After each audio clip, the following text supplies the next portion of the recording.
Hello everyone, आप सभी का हमारे चैनल पे स्वागत है। आज की इस वीडियो में हम इलेक्ट्रिसिटी के मोस्ट इम्पॉर्टेंट न्यूमेरिकल डिस्कस करेंगे जो कि प्रीवियस में पूछे भी गए हैं और आपके कुछ क्वेश्चन एनसीईआरटी के भी होंगे। लेकिन ये सीरीज़ अभी स्टार्ट हो रही है, जस्ट ऐसे ही क्वेश्चन की सीरीज़ में लाता रहूँगा। फिजिक्स के तो सारे न्यूमेरिकल कराऊंगा और बाकी सब्जेक्ट भी पढ़ाए जा रहे हैं, मैथ्स की भी सीरीज़ चल रही है, तो आप चैनल पर बने रहो, ठीक है। तो वीडियो का भी कर दो लाइक, क्योंकि आप बाद में भूल जाते हो। और कल सुबह हमारी केस स्टडी की प्रॉब्लम में अपलोड हो जाएगी। तो चलिए शुरू करते हैं। ओके, पहले क्वेश्चन पे आ जाते हैं। बेसिक सा प्रॉब्लम है, पार्ट 1 है इस वीडियो का, ठीक है। तो देखते हैं। ये क्वेश्चन क्या बोल रहा है, कंसीडर द फॉलोइंग सर्किट। ये हमारे पास एक सर्किट दे रखा है, ठीक है ना। आपके पास जो फॉर्मूला होता है उसका अच्छा नॉलेज होना चाहिए। फिजिक्स के क्वेश्चन को आप तभी अच्छे से कर पाएंगे कि क्या हमें दे रखा है और क्या हमें निकालना है, उसका अच्छा नॉलेज होना चाहिए। और क्या गिवन है और क्या निकालना है, उसके बीच क्या फॉर्मूला लग सकता है, वो आपको अच्छे से लर्न होना चाहिए। क्योंकि फिजिक्स में क्या होता है ना, एक चीज़ निकालने के कई फॉर्मूले होते हैं, ठीक है। कई फॉर्मूले होते हैं एक चीज़ निकालने के, लेकिन वो डिपेंड करता है क्वेश्चन पे कि हमें कौन सा फॉर्मूला वहाँ पर यूज़ करना है, ठीक है। और यहाँ पर जो क्वेश्चन होंगे ना सर्किट वाले प्रॉब्लम, कि कौन सा सीरीज़ में है, कौन सा पैरेलल है। सीरीज़ क्या होता है, सीरीज़ कॉम्बिनेशन पता होगा ना। जब ये जो रेजिस्टेंस होता है एक के साथ एक अटैच होते हैं तो उसे हम सीरीज बोलेंगे। जब एक के नीचे एक होगा तो उसे हम पैरेलल बोलते हैं, है कि नहीं। तो ये देखिए, ये क्वेश्चन है हमारे पास, कंसीडर द फॉलोइंग सर्किट। ये हमारा सर्किट है, देखो इसके साथ ये अटैच है, ठीक है। और ये हमारा पोटेंशियल है। यहाँ पर कह रहे हैं what would be the reading of the ammeter. अच्छा, अमीटर क्या मापता है, अमीटर क्या मापता है, बिजली का पाठ्यांक यानी कि आई। इसका मतलब ये है, अमीटर इसने बोला है तो यानी कि मेरे को क्या निकालना है, आई निकालना है। And volt meter, volt meter क्या मापता है, वोल्ट मीटर मापता है पोटेंशियल को, वी को मापता है। यानी कि यहाँ से हमें क्या निकालना है, वी निकालना है। ये आइडिया लग रहा है। When key is closed give reason to justify your answer. मतलब इसका, इस वर्ड का मतलब क्या हुआ, give reason to justify your answer. मतलब आपको जो आंसर निकालना, आप लिखोगे ना सोल्यूशन में, तो पूरा सॉल्व करके दिखाना है। इसका मतलब ये हुआ, ठीक है।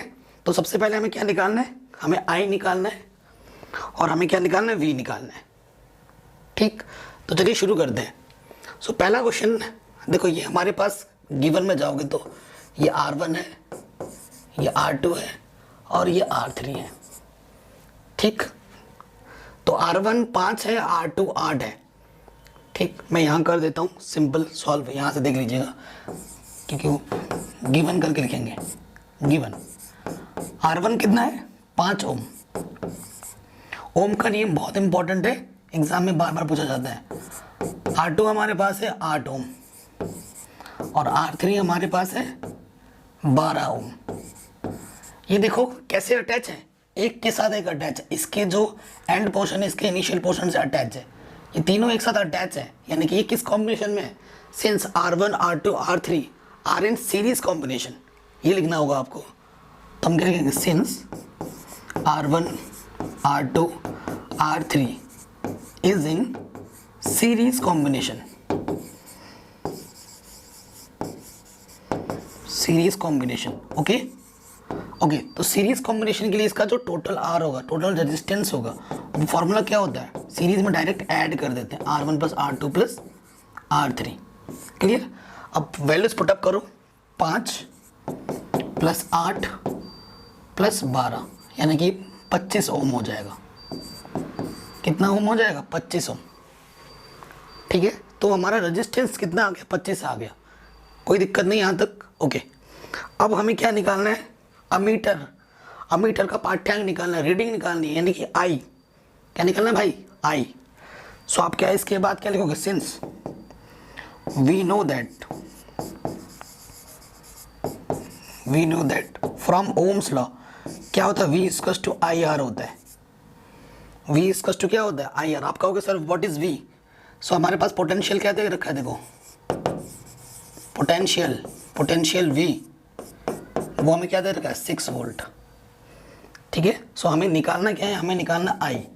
I इक्वल्स टू क्या हो जाएगा, V बाई आर। V हमारे पास कितना है, 6 और R हमारे पास कितना है, 25, ठीक है। इसको जस्ट सॉल्व कर लोगे, 6/25 को आपको R मिल जाएगा और एक चीज़ बहुत ज़रूरी है, जब भी आप फिजिक्स में आंसर छोड़ोगे तो आपको जो उसका यूनिट होता है ना, यूनिट, प्रॉपर यूनिट लिखना पड़ेगा। अगर आप यूनिट नहीं लिखते उसके मार्क्स कट होंगे, ये ध्यान रखना है आपको। सो हमें मिल जाएगा आई, क्या मिल जाएगा, आई मिल जाएगा हमें 6/25। आई का मतलब क्या होता है, यूनिट क्या होता है, एम्पियर। तो हमें मिल चुका है पहले वाले पार्ट का आंसर। आई कितना आएगा, 6/25। क्लियर, बहुत आसान था, इजी था, इजी से ही हम शुरू कर रहे हैं। पार्ट 1 जो वीडियो हमारा वो इजी ही होगा। एक्चुअली हर एक क्वेश्चन इजी होगा जब आपका कॉन्सेप्ट स्ट्रांग होगा।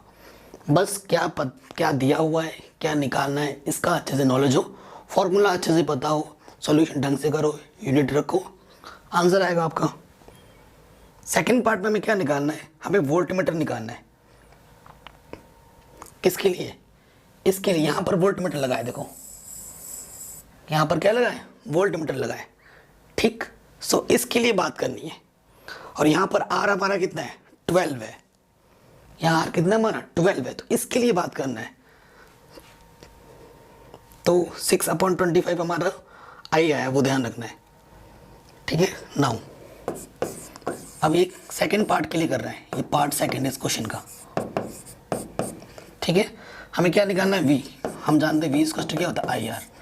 अभी हमने आई निकाला था, वो आया था 6/25। और आर हमें क्या लेना है, आर हमें क्या लेना है, देखो आर हमें कौन सा लेना पड़ेगा, क्योंकि वोल्ट मीटर यहाँ लगा है, देखो तो, ठीक है। तो आर मेरे को 12 लेना पड़ेगा, ठीक है। तो आर मेरे को कितना लेना पड़ेगा, 12। अब इसको सॉल्व करो, 12 छंग 72/25। ये छोटा मोटा कैलकुलेशन में छोड़ दे रहा हूँ आप पे, वो तो आप खुद ही कर सकते हो। वी इसका जो भी आएगा, इसका आंसर क्या हो जाएगा, वोल्ट। आगे आंसर, इसको कैलकुलेट कर लेना और आंसर मेरे को कमेंट में बताओ कितना है इसका, ठीक है। तो आराम से हो जाएगा, कोई दिक्कत नहीं है। हो रहा है ना, इजी प्रॉब्लम था, आ गया होगा आई होप। चलते हैं नेक्स्ट प्रॉब्लम पे। नेक्स्ट क्वेश्चन बहुत ही इजी है, ठीक है। और ऐसे क्वेश्चन पूछे गए, ये जितने भी क्वेश्चन मैं पिक कर रहा हूँ ये सारे सीबीएसई में पूछे गए हैं, सारे। कभी कोई क्वेश्चन सैम्पल पेपर में आ रखा होगा, कोई क्वेश्चन बोर्ड में आ रखा होगा, अलग अलग सेट में आ रखे हैं, लेकिन सारे सीबीएसई के ऑफिशियल क्वेश्चन पेपर के प्रॉब्लम है, ओके। तो बहुत ज़्यादा इंपॉर्टेंट है, ऐसे ही प्रॉब्लम एग्जाम पूछ जाते हैं। क्वेश्चन क्या बोल रहा है, calculate the total cost of running the following electrical devices in the month of September, ठीक है। If the rate of 1 unit electricity is 6 rupee. देखो एक यूनिट की जो प्राइस हमें दे रखी है वो कितनी दे रखी है, 6 रुपये दे रखी है, ठीक है। तो हमें टोटल कॉस्ट निकालना है। 2 केस दे रखे हैं, इलेक्ट्रिक हीटर, ठीक है। यहाँ पर इन्होंने वाट लिखना भूल गए, W है। इलेक्ट्रिक हीटर ऑफ 100 वाट, और ठीक है, कितने घंटे, यहाँ पर थोड़ा सा मिसिंग है, तो मैं वीडियो में थोड़ा एक पॉज ले रहा हूँ क्योंकि यहाँ पे थोड़ा सा मिस्टेक हुआ है, उसको मैं क्वेश्चन देख के सटीक कर लेता हूँ, क्योंकि टाइप राइटर ने यहाँ पर गलती कर दी है। देखो जो थोड़ी सी मिस्टेक उन्होंने टाइप राइटर ने की थी कि यहाँ पर ना 1000 वाट है और कितना घंटा होगा वो लिखा नहीं था, 5 आवर्स होगा, ठीक है, 5 आवर्स डेली। और सेकेंड बोला इलेक्ट्रिक रेफ्रिजरेटर जो चलाते हैं वो 400 वोल्ट का चलाते हैं 10 आवर्स डेली। अब आप ये भी यूज़ कर रहे हो, ये भी यूज़ कर रहे हो, हीटर भी चला रहे हो, आप रेफ्रिजरेटर भी चला रहे हो, इन दोनों, ये दोनों चीज़ कितना खर्च हो कर रहे हैं, कितना एनर्जी ले रहे हैं, पहले वो निकालना पड़ेगा। जब टोटल एनर्जी मेरे को मिल जाएगी उसको मैं 6 से मल्टीप्लाई कर दूंगा, हमें हमारा कॉस्ट मिल जाएगा, सिंपल। सो देखो यहाँ पर 2 केस है, केस 1 के लिए कर रहे हैं ना। सो देखो ये वाट किसका मात्रक होता है, पावर का। सो देखो प्रॉपर मैं लिखा रहा हूँ, गिवन हमें P1 कितना दे रखा है, 1000 वाट, और टाइम आपको दे रखा है आवर्स में, टाइम आपको आवर्स में दे रखा है। तो आपको जो शक्ति है, पावर है, पावर का मात्रक वाट है, इसको किलोवाट में चेंज करना होगा। और किलोवाट में, 1 किलोवाट में कितने वाट होते हैं, 1000 से डिवाइड कर दो तो 1 किलोवाट आ गया, kW। तो ये P1 कितना है मेरे पास, 1, ठीक है। और मेरे पास T1 टाइम कितना है, 5 आवर्स, ठीक है। और मेरे पास N, कौन सा महीना बोला है भाई ने, सितंबर का महीना है, और सितंबर महीने में कितने दिन होते हैं भाई, 30 दिन होते हैं। तो जो नंबर है मेरे पास, इनडायरेक्टली उसने बोला था 30 डेज, ठीक, 30 डेज। सो ये P1 हुआ, T1 हुआ, N हुआ। सो मुझे निकालनी है एनर्जी E1। E के लिए फॉर्मूला होता है PTN, तो यहाँ लिखेंगे PT1N। P1 कितना है मेरे पास 1, T मेरे पास है 5 और N कितना है 30। 5 थी 15, 150 यूनिट। ठीक है, 150 यूनिट यहाँ लिखता हूँ। E1 मेरा 150 यूनिट है। अगेन अब दूसरे केस में आ जाओ, सेकंड केस के लिए। देखो गिवन क्या है सेकंड केस में, देखो इलेक्ट्रिक रेफ्रिजरेटर ऑफ 400 वाट, तो हमारे पास जो P2 दे रखा है वो 400 वाट दे रखा है। तो इसको कन्वर्ट करेंगे 400 अपॉन 1000 से डिवाइड कर दोगे, किलो वाट आ जाएगा। ठीक है, 1020 1020, 2 2 ज़ा 4, 2 5 ज़ा, ठीक है। सो 2/5 सही है ना, यहाँ तक 2/5, 2/5 हमारा P2 आ गया kWh। उसके बाद हमारे पास टाइम जो दे रखा है T2 वो कितना है 10 आवर्स और N तो 30 है। सो हमारे पास जो E2 हो जाएगा, E2 का जो फॉर्मूला होगा वो फॉर्मूला क्या होता है P2 T2N होगा, है ना। P2 कितना है 2/5 और टाइम कितना है 10 आवर्स और डेज कितना है 30। 5 दूनी 10, 2 दूनी 4, 4 तिया 12, 120 यूनिट। ठीक है, हमारे पास कितना आ गया 120 यूनिट आ गया। ओके, अब थोड़ा हमें यहाँ से थोड़ा कैलकुलेशन करने की जगह चाहिए ना, तो मिटाना पड़ रहा है। ओके, अब देखिए, सो टोटल यूनिट क्या हो जाएगा, ये 150 और यहाँ से 120, इनको जोड़ दीजिए तो ये हो जाएगा 270 यूनिट। ठीक है, since price of 1 unit, 1 unit का जो प्राइस है वो हमारे पास कितना बोला है 6 रुपये बोला है, 6 rupees. Therefore price of 270 unit क्या कर देंगे, 270 से मल्टीप्लाई कर देंगे 6 में, तो 6 7 छंग 42 का 2 हासिल लगा 4, 6 दूनी 12 और 4, 12 और 4 16, पीछे से 0, 1620 रुपये हमें सितंबर महीने में इन दोनों चीज़ों को चलाने के लिए देना पड़ेगा। ठीक, आराम से हो गया, सिंपल सा एक क्वेश्चन था। आई होप आपको समझ में ज़रूर आया होगा। चलिए आगे बढ़ते हैं। नेक्स्ट क्वेश्चन है हमारे पास, can I show that would you join 3 registers, ठीक है, each of resistance 9 ohm, so that the equivalent resistance of the combination is 13.5 ohm 6 ohm. कह रहे हैं आपको 3 रजिस्टेंस जो कि तीनों के तीनों 9 ओम के हैं, आप उनको किस तरीके से फॉर्म करोगे कि आपका जो रिजल्टेंट रेजिस्टेंस हो वो 13.5 आए एक केस में और दूसरे केस में 6 ओम आए, ये हमसे पूछ रहा है। सो अगर आपके मन में आ रहा है कि तीनों को मैं पैरेलल जोड़ दूंगा, तीनों को मैं सीरीज में जोड़ दूंगा तो मेरे को आंसर मिल जाएगा, तो नहीं मिलेगा, तो आपको नहीं मिलेगा। ठीक है, आप ट्राई करना चाहते हो करके देख लेना, आपको नहीं मिलेगा। ठीक है, पहले केस में आंसर अगर हमें लाना है, पहले केस में केस 1 में हमें लाना है 13.5 ओम। अगर आपको ये लाना है तो इसके लिए आपको क्या करना पड़ेगा, उसके लिए आपको करना पड़ेगा ये चीज़, देखते रहिए।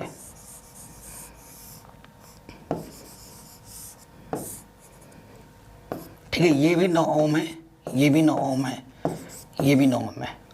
ठीक है, इन दोनों को करना पड़ेगा पैरेलल और उसके साथ इसको करना पड़ेगा सीरीज में, तब आपका पहला वाला आंसर आएगा। कैसे देखिए, इसे मैं फिलहाल के लिए R1 बोलता हूँ, ये R2 है, ये R3 है। पहले वाले का आंसर देख रहे हैं।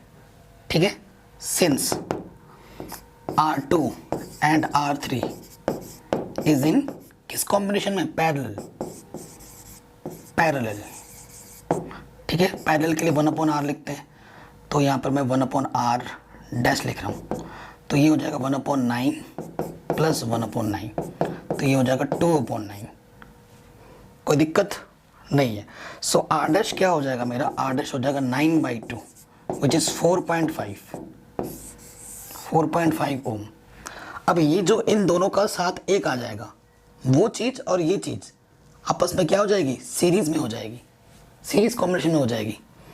ठीक है, तो आगे क्या लिख देंगे, since R1 and R dash is in series combination,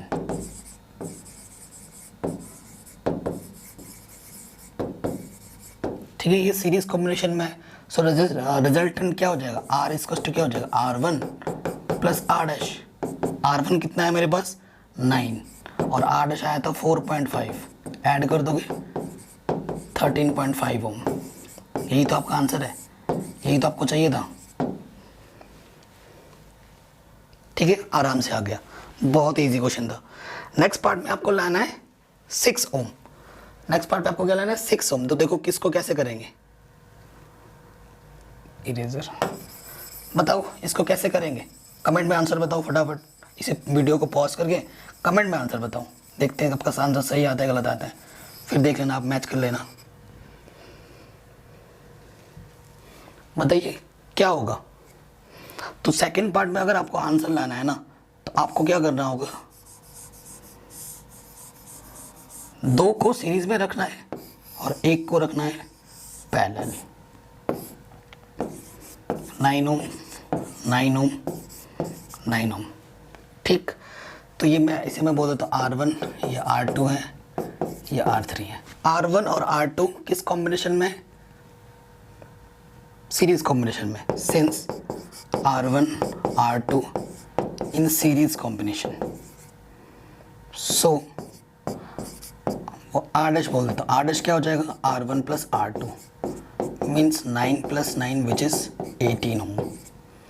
अब इन दोनों को जोड़ के यहाँ पर एक आएगा, ठीक है, यहाँ पर आया, और वो चीज़ और ये चीज़, ये दोनों आपस में क्या हो जाएंगे, पैरेलल। फिर आप क्या लिखोगे, since R dash and R3 is in parallel combination. ठीक है, आप क्या बोलेंगे कि वो भैया पैरेलल कॉम्बिनेशन में है। अब जब पैरेलल में है तो उसी के अकॉर्डिंग हम सॉल्व करेंगे।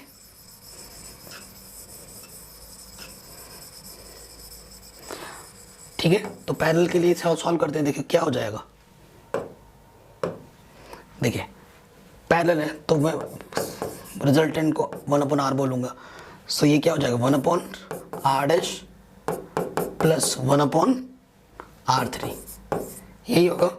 1/r डैश हमारा कितना आया था 18 और 1/r3 हमारे पास कितना है 1/9 हो जाएगा। ठीक, एलसीएम आ जाएगा 18 1 जा 18, 9 2 जा, तो ये आ जाएगा 3/18, 3 1 जा 3, 3 6 जा। सो 1/r आ जाएगा 1/6, क्रॉस मल्टीप्लाई कर देंगे, r 1 जा r, 6 1 जा 6, तो रिजल्टेंट रेजिस्टेंस कितना आ जाएगा 6 ओम। ठीक है, तो इस तरीके से हमारा आंसर आ जाएगा। आई होप ये क्वेश्चन भी आपको ज़रूर आया होगा। ठीक, आगे बढ़ते हैं। ये क्वेश्चन भी हमारा आराम से बन गया, ठीक है ना। अब हम आते हैं नेक्स्ट क्वेश्चन पे। ठीक है, ये क्वेश्चन है हमारे पास, कह रहे find the current draw from the battery by the network of 4 registers shown in the figure. ये हमारे पास 4 रजिस्टर्स है, यहाँ पर 10 ओम 10 ओम 10 ओम 10 ओम का ईच है, ठीक है, और यहाँ पे पोटेंशियल हमारा कितना है 3 वो। तो देखो यहाँ पर ये जो लगा पड़ा है ये चीज़, देखो इसे मैं R1 बोलता हूँ, इसे मैं R2, इसे R3 और इसे R4। ठीक है, कलर चेंज कर लेते थोड़ा। सो देखो R3 और R4 किस कॉम्बिनेशन में है, सीरीज कॉम्बिनेशन में, और R2 एंड R1 किस कॉम्बिनेशन में, सीरीज कॉम्बिनेशन में। यहाँ से ये 2 अटैच होके एक दे रहे हैं, यहाँ पर नीचे देगा, और यहाँ से दोनों मिलकर यहाँ पर ऊपर देगा, ऊपर और नीचे, एक के नीचे एक है, यानी कि क्या हो जाएंगे पैरेलल। और हमसे क्या पूछा इस क्वेश्चन के लिए, फाइंड द करंट। करंट बोले तो आई निकालना है हमें इस क्वेश्चन में। ठीक, सीधी सी बात है। अब यहाँ से देखो, सिंस प्रॉपर रीजन के साथ, since R1 and R2 are in series combination. ठीक, तो देखो आर डैश बोल देता हूँ मैं, सीरीज है ना, सॉरी सीरीज है, तो यहाँ से आ जाएगा आर डैश, ये हो जाएगा R1 प्लस R2, यानी कि 10 प्लस 10 विच इज 20 ओम। ठीक, आर डैश हमारा 20 ओम है। Similarly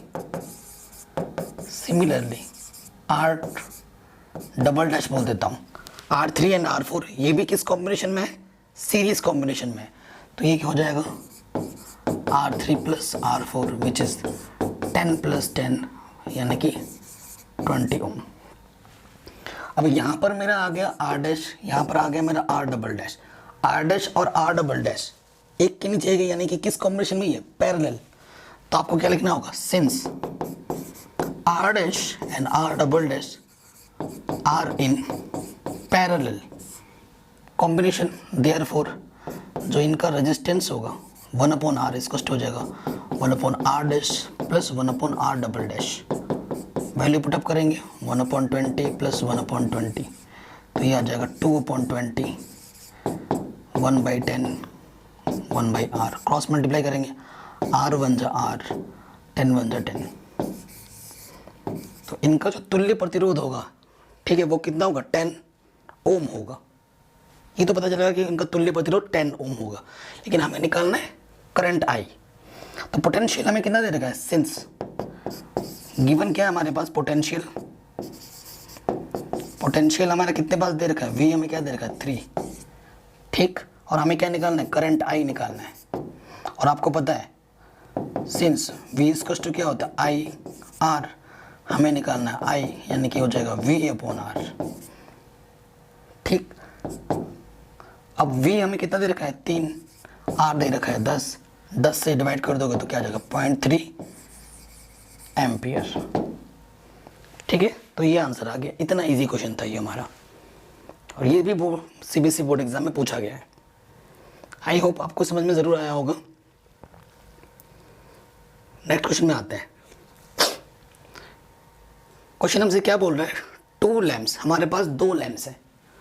2 lamps, 1 rated 100 watt and at 220 volt.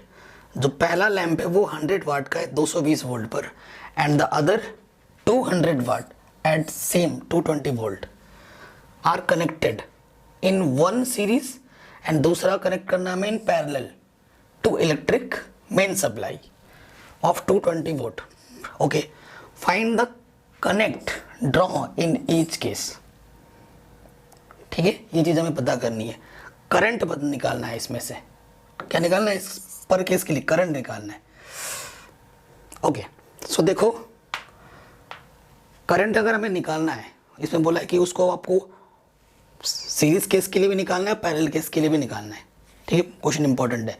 तो हमारे पास तो रेजिस्टेंस ही गिवन नहीं है, R1 R2 नहीं है, तो आप कहाँ से बनाओगे, सीरीज और पैरेलल, है कि नहीं। सो क्वेश्चन को पढ़ो, हमें क्या दे रखा है, 2 केस दे रखे हैं, 2 लैंप है हमारे पास, 2 लैंप है, यानी कि 2 रेजिस्टेंस की बात होगी, R1 एंड R2। सो तो पहले वाले लैंप में क्या है कि जो उसका पावर है, 2 लैंप्स 1 रेटेड 100 वाट, वाट यानी कि शक्ति यानी कि पावर, ये मेरे को दे रखा है P1 और ये मेरा V है। ठीक है, पोटेंशियल है। और दूसरे वाले पे आ जाओ, ये मेरा दूसरे वाले लैंप का P2 और ये मेरा फिर से वही same potential are connect in. ठीक है, एक को हमें सीरीज में रखना है, एक को हमें पैरेलल में रखना है। ठीक है, और फिर हमें पता करना है सेम वोल्ट में, सेम पोटेंशियल में, और हर एक केस के लिए आपको क्या निकालना है, करंट पता करना है। सो देखो, अगर आपको R1 निकालना है, सिंस R इक्वल टू क्या होता है, R इक्वल टू क्या होता है, जब आपके पास V है और जब आपके पास P है, तो R निकालने का फॉर्मूला क्या होगा, R निकालने का फॉर्मूला होता है V²/P। पढ़ा होगा आपने। ठीक, पहले वाले केस के लिए देख लो, ये P1 है सिंस। ठीक है, मैं डायरेक्ट कर रहा हूँ, R1 क्या होगा, R1 होगा V², V कितना है 220, 220 स्क्वायर का मतलब 2 बार मल्टीप्लाई में। ठीक है, P1 100 वाट, 1010 कैंसिल, 22 गुणा 22 484 ओम, ये मेरा R1 है। अगेन R2 क्या हो जाएगा, V²/P2, ठीक है, क्योंकि जो हमारा पोटेंशियल है वो तो सेम है, 220 ही दे रखा है। तो अगेन 220 इंटू 220 P2 मेरा कितना है 200, 1010 कैंसिल, तो ये का 2 एक कम 2, 2 एक कम 2। जनरली यहाँ पर 100 था, यहाँ पर 2 आ जाएगा, तो 2 दूनी 2 चौके 2 दूनी ये आ जाएगा, 11 दूनी 22, ठीक है, हासिल लगा दो, 11 दूनी 22 और 2 24, ये आ जाएगा। R2 मेरा 282 आ जाएगा, ठीक, ओके। R1 पता चल गया, R2 भी पता चल गया। अब पहले केस पे आ जाओ। पहला केस हमारा क्या है, सीरीज के लिए, फॉर सीरीज कॉम्बिनेशन, ठीक है। तो रिजल्टेंट रेजिस्टेंस क्या हो जाएगा सीरीज कॉम्बिनेशन के लिए, R1 प्लस R2, जो कि है हमारे पास 484 प्लस 242, ऐड कर दो, 2 और 4 6, 8 और 4 12, हासिल लगा 1, 4 और 2 6 और 1 7, 726 ओम, ठीक है। हमें क्या पता करना है, आई पता करना है। आई क्या होता है, V अपॉन R, ठीक। तो देखो V क्या है हमारे पास, पोटेंशियल क्या है 220 रखो यहाँ पर, और R आपका कितना है 726, ठीक है। इसको सॉल्व कर लो, आपको आपका आंसर मिल जाएगा, और उसका यूनिट क्या होगा, एम्पियर, करंट का एम्पियर। इजीली हो गया पहले केस के लिए। अब आ जाओ दूसरे केस में फॉर पैरेलल कॉम्बिनेशन। तो पैरेलल कॉम्बिनेशन के लिए क्या होता है, R is to 1 upon R1 plus 1 upon R2, यही होगा, ओके। R1 कितना है 484, R2 कितना है 242, तो एलसीएम क्या आ जाएगा 484, एलसीएम आ जाएगा, एक बार गया, 2 बार गया, सॉरी 2 बार जाएगा, 2 और 1 कितना हो जाएगा 3/484, 8 और 4 12 और 3, ठीक है।